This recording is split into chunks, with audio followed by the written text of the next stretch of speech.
साथियों नमस्कार। आप देख रहे हैं टिप्स सिविल सर्विसेज और मैं हूं श्रीकांत त्रिपाठी। हमारे देश में 16वीं जनगणना का महाअभियान 1 अप्रैल 2026 से शुरू हो रहा है। यद्यपि यह जनगणना 2021 में होनी थी, लेकिन कोरोना के कारण से, कोविड की वजह से यह जनगणना नहीं हो पाई। हम जानते हैं कि हमारे देश में प्रत्येक 10 साल में जनगणना की जाती है।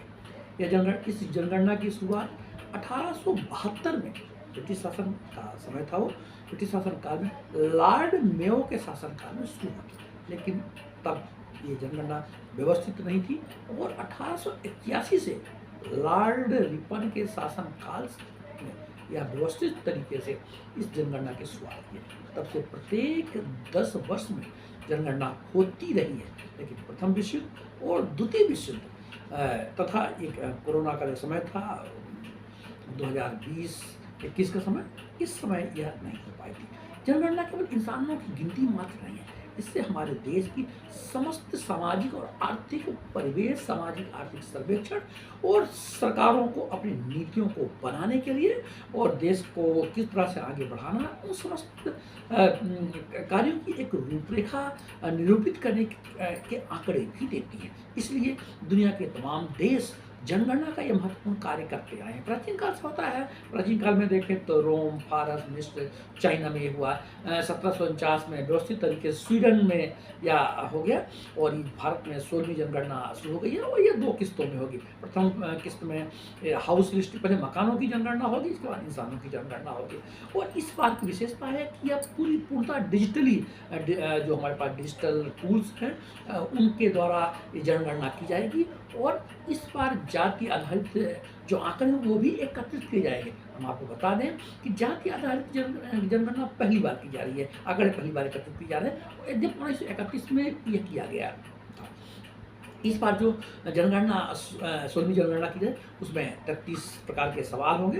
प्रथम जनगणना हाउस से संबंधित होंगे, हाउस लिस्टिंग होगी और उसके बाद जनसंख्या के संबंध में जानकारी होगी। 2-3-4 बड़ी महत्वपूर्ण बातें हैं इसमें कि जो आपका जो संपूर्ण डाटा है जनगणना का, ये बड़ा ही गोपनीय और बड़ा ही सुरक्षित रखा जाएगा। इसको भारत सरकार ने कहा है कि इसको अति संवेदनशील आंकड़े के रूप में इसको माना जाए। जनगणना का जो डाटा पूरी तरह सुरक्षित होगा, किसी आरटीआई के माध्यम से इसको आप हम प्राप्त नहीं कर सकते हैं और जनगणना का आधिकारिक आंकड़ा 1 मार्च 2027 की मध्य रात से तय होगा।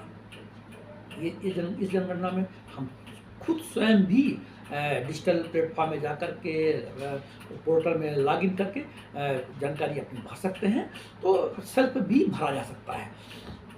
ये पूरा जो सिस्टम होगा जनगणना का, ये बिल्कुल बड़ा ही सुरक्षित और गोपनीय रखा जाएगा। इसमें कहा, भारत सरकार ने कहा कि ये जो इस तरह इनको उसी तरह सुरक्षित हम रखेंगे जिस तरह से हम अपने एटॉमिक रिसर्च सेंटर्स को, एटॉमिक एनर्जी सेंटर्स को, मिलिट्री वर्क को, मिलिट्री नेटवर्क को और जो हमारे नेशनल पावर ग्रिड है उनको हम सुरक्षित रखते हैं, उसी तरह से जनगणना के आंकड़े भी सुरक्षित रखे जाएंगे। कुछ बातें इसमें भी बताई गई हैं कि जैसे कि जिनके मोबाइल में एफएम चलता है उसकी गिनती रेडियो में की जाएगी और जिनके मोबाइल में यूट्यूब में आप टेलीविज़न देखते हैं तो टेलीविज़न में गिनती नहीं मानी जाएगी कि टेलीविज़न की गिनती, दूरदर्शन की गिनती अलग से। अगर टेलीविज़न घरों में है तो उसको टेलीविज़न के रूप में उसको निरूपित किया जाए, टेलीविज़न की गिनती की जाएगी। इस जो पूरा जो कार्यक्रम चलेगा जनगणना के, उसमें 33 प्रकार के सवाल होंगे।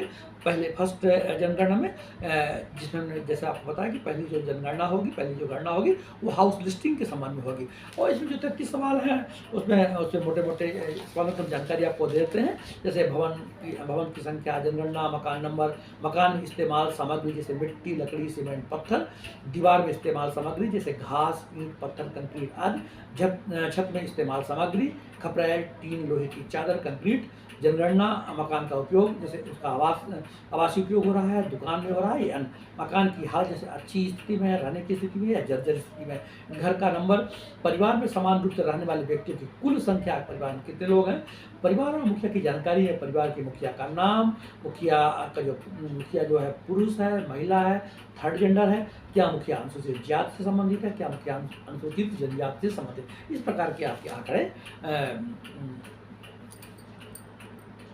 बंद कर दो ना।